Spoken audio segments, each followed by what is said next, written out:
రామాయణం అంతా నేను రాముడికి సీత ఏమైంది అన్నట్టు ఇంకా కూడా నువ్వు భరణం ఎంత తీసుకున్నావు అది ఇది అని అడుగుతూ ఉన్నారు. చెప్తాను ఎంత తీసుకున్నానో చూడండి. నిజం చెప్పండి, నేను డబ్బే కావాలనుకున్న దానైతే ఈ పెళ్లి ఒక మోసం అని 2020లోనే తెలిసింది. 2021లోనే బలంగా సాక్ష్యాలు ఉన్నాయి మేము కేసు పెట్టడానికి. కానీ నేను ఎందుకు పెట్టలేదంటే నా ఉద్దేశం ఏంది, జీవితాంతం ఇతనే అనుకొని ఇప్పుడు పలానా ఇప్పుడంటే కేసు పెడతాము, భవిష్యత్తులో అది ఎప్పటికీ మా ఆయన మచ్చేది, భార్యాభర్తలుగా కలిసి ఉండడానికి అదొక ఈ గతంలో ఒక ఇది ఉంటది అనేసి నేను ఎప్పుడు పెట్టదలుచుకోవాలి. మేము మా కుటుంబం కూడా పెట్టదలుచుకోవాలి. మారతాలని వదిలేసాం. కానీ వాళ్ళ ప్లాన్స్ లో వాళ్ళే ఉన్నారు. 2021లో గొడవలు, 2021 ఫస్ట్ టైం మార్చి ఇంటికి పంపించారు. మళ్ళా గొడవలు తీసుకెళ్లారు, ఒక ఆగస్టులో తీసుకెళ్లారు, మళ్ళా సెప్టెంబర్ 16 పంపించేశారు. ఆ పంపించిన రోజే వాళ్ళు ఆ రోజే ఫిక్స్ అయిపోయారు, ఇది మనం ఈ అమ్మాయితో మనకు కుదరదు, ఎందుకంటే చాలా కారణాలు ఉంటాయి. మేము అదనపు కట్నం ఇచ్చుకోలేము, భర్తను పోషించే స్తోమత నా దగ్గర లేదు, అల్లుడిని పోషించే స్తోమత మా నాన్న దగ్గర లేదు, వాళ్ళు చేసే అప్పులు తీర్చే స్తోమత మా దగ్గర లేదు. వాళ్ళని మేము నిందించట్లా, ఇది మాలో లోపాలు, వాళ్ళదేం లోపాలు లేవు, మాలో లోపాలు. భర్తని పోషించే స్తోమత నా దగ్గర లేదు, లేదా దాన్ని ఏమంటారు, అల్లుని పోషించే స్తోమత మా నాన్న దగ్గర లేదు. ఇలా మాలో లోపాలు, ఇవన్నీ కూడా మా మైనస్. డబ్బు లేకపోవడం మా దౌర్భాగ్యం. సో ఈ కారణాల చేత ఏంటంటే ఇవి ఒక మంచి కారణాలు కదా, మా వల్ల కాదు. సో వాళ్ళకి ఏమర్థమైందంటే ఓకే వీళ్ళ వల్ల ఇంకా మనకి ఎలాంటి ఉపయోగం లేదు అని ఆ రోజే కావాల్సిన ప్రూఫ్లు ఏవైతే ఉంటాయో వాళ్ళ తరపున తీసుకున్నారు. తీసుకోవడం అంటే ఏంటి, భగవద్గీత సాక్షిగా నేను ఒకటే చెప్తా, నన్ను కన్న అమ్మ నాన్న సాక్షిగా ఒకటి చెప్తా. 2021 మార్చిలో అతనే ఇంటి దగ్గర వదిలిపెట్టాడు. 2021 సెప్టెంబర్లో నేను బతిమలాడుకుంటే అతనే, ఆగస్టులో అతనే వాళ్ళ నాన్న వచ్చి తీసుకెళ్లారు. 2021 సెప్టెంబర్ 16 అతనే వాళ్ళ రెండో ఆడబిడ్డ ఫోన్ నుండి మా నాన్నకు ఫోన్ చేసి తీసుకెళ్లమని చెప్పారు. ఎందుకు తీసుకెళ్లమన్నారంటే నేనేం చేయాల, ఉద్యోగం గురించి ప్రశ్నించాను, ఇంకా అంతే.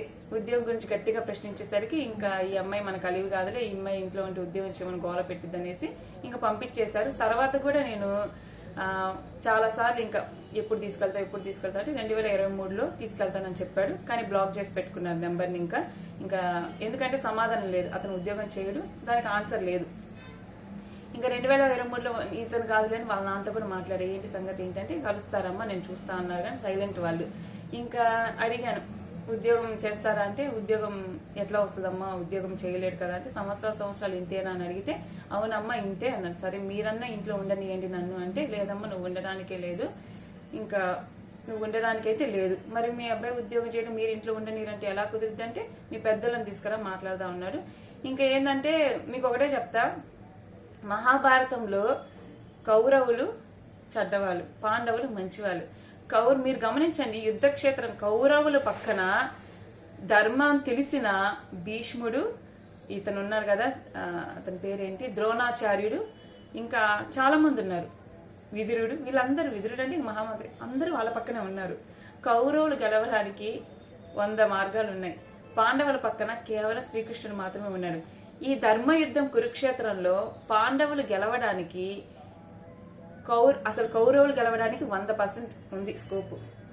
కానీ పాండవులు ధర్మాన్ని గెలిపించడానికి చేసే యుద్ధంలో కృష్ణుడు వాళ్ళ పక్కన చేరి వంచన చేసి పాండవులను యుద్ధంలో గెలిపించాడు. అర్థమైందా?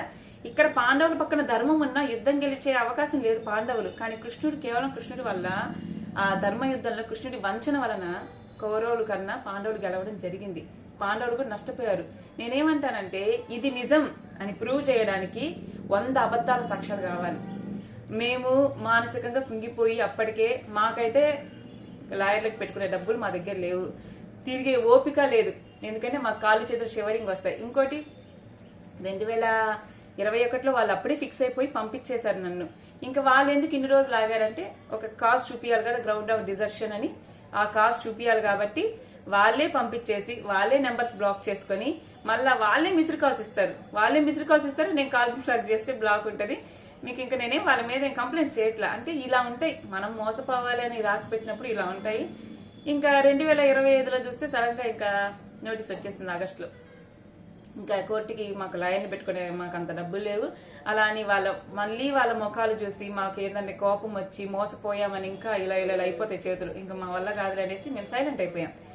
బేసిక్గా 2 నోటీసులు అయితే అందుకున్నాను.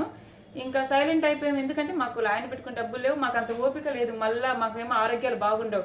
వాళ్ళని చూస్తే మాకు మా నాన్నకి బీపీ షుగర్లు పెరిగిపోతాయి, నాకు షివరింగ్ వస్తుంది. ఎందుకంటే అన్యాయం చేసిన వాళ్ళం. ఇప్పుడు మహాభారత యుద్ధంలో ద్రౌపదికి వస్త్రాపరణ జరిగేటప్పుడు ఆ సీనే నేను చూడలేకపోయాను. కళ్ళమ్మటి నీళ్లు, అన్యాయం, కోపం, ఆవేశం అన్ని వచ్చాయి. వాళ్ళదేముంది, కూల్ గా ఉంటారు. మనకేంది, మోసపోయిన వాళ్ళం కదా, ఆవేశం, క్రోధం అన్ని వస్తాయి నోట్లోండి. అవి అనేది చూసే వాళ్ళకి మందే తప్పులు అనిపిస్తుంది. మాకు అంత ఓపిక లేక మేము సైలెంట్ అయిపోయిద్దిలే ఎలాగని. నిజంగా డబ్బే కావాలి అనుకుంటే 2021లో కేసు పెట్టకపోయామా? 2021 నుండి ఇప్పటికీ తిప్పకపోయామా? తిప్పితే ఇప్పటిదాకా అయ్యేది కదా. మేము అంత దుర్మార్గులం కాదు. వృద్ధాప్యంలో ఉన్న తల్లిదండ్రులు కదా, మనకెందుకులే, సరే మారుతారులే అని గమ్మునున్నాము. మార్పు ఆశించిన మనకి ఫైనల్ గా ఇది దక్కింది. ఏదేమైనా వాళ్ళకి నేను కృతజ్ఞత చెప్పుకుంటున్నాను. ఎందుకంటే వాళ్ళు మాకు నష్టం ఏం జరిగిందంటే 2 లక్షల కట్నం, 3 లక్షల పెళ్లి ఖర్చు మా దాది. ఇంకోటి ఏంటంటే 2021లోనే వాళ్ళు ఫిక్స్ అయినప్పుడు అప్పుడే ఇచ్చుంటే పోయేది కదా. మేము డబ్బులు ఇచ్చుకోలేదు, మేము అడగలేదు కదా డబ్బులు, మేము అన్నీ అడగల. కాకపోతే ఏంటంటే వాళ్ళు ఇంట్లోండి పంపించేసినప్పుడు, ఇంట్లోండి పంపించడం కాదు, న్యాయం చేసి పంపించండి, మా పెళ్లి ఖర్చు మాకు ఇవ్వండి అని ఒక దాన్ని పెట్టి అనమాట. ఎందుకంటే మేము కదా పెళ్లి ఖర్చు పెట్టుకుంది అనేసరికి ఇంకా వాళ్ళు ఏమనుకున్నారు, వాళ్ళ ఉద్దేశం ఏంటంటే తాళి కట్టి ఆడ పడేస్తే ఉంటది, అమ్మాయికి ఇంకో పెళ్లి కానివ్వకుండా ఉంచుదాం అనే ఉద్దేశంతో అలా ఉంచారు. కానీ మనం 2023లో నేను బెగ్ చేసేవాళ్ళని. నేను యూట్యూబ్ లో వీడియోలు ఎప్పుడు పెట్టా, 2024 డిసెంబర్ నుండి పెట్టా. అప్పుడు నా ఆవేదన, నాలా ఇంకే ఆడపిల్ల మోసపోకూడదనే చెప్పా, అంతేగాని ఇంకో చెప్పలా. ఇప్పటికి నాకు వచ్చిన భరణం 0. మాకైన నష్టం 5 లక్షలు, 5 సంవత్సరాల జీవితం వృధా, మానసిక క్షోభ. నేను 5 లక్షలు ఖర్చు పెట్టుకుని 5 కేజీలు బరువు తగ్గా. 2020లో 50, దాదాపు 49.5 ఉన్న నేను 2021కి 45.5కి వచ్చా. 5 కేజీలు దాదాపు బరువు తగ్గా. సో 5 lakhs ఇన్వెస్ట్మెంట్ చేసి 5 కేజీస్ బరువు తగ్గాను. భరణం 0. ఇప్పటికీ వాళ్ళని నేను నిందించట్లా, మోసపోవాలని వాళ్ళ చేతులు మోసపోయామంతే. ఇది నేను చెప్పిన ఏం అబద్ధాలు కాదు. ఏమి భగవద్గీత సాక్షిగా చెప్పేది ఏంది, ఉద్యోగం చేయడు, ఉద్యోగం లేదు, అదనపు కట్నం కోసం వేధించారు. అతను ఉద్యోగం చేయడు, నన్ను ఉద్యోగం చేయమన్నారు. పోనీ ఇంట్లో ఉంచుతారంటే ఇంట్లో ఉండడానికి లేదు అన్నారు. ఇవి మాత్రం నిజాలంటే ఇప్పటికైనా క్లారిటీ వచ్చిందా? వీడియో నచ్చితే లైక్ చేయండి.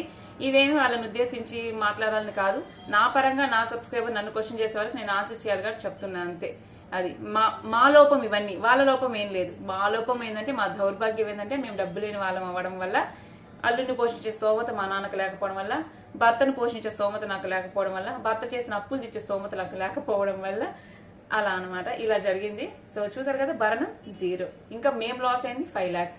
ఇప్పుడు 5 లక్షలు నష్టపోయాము, 5 సంవత్సరాల జీవితం వృధా అయిపోయింది.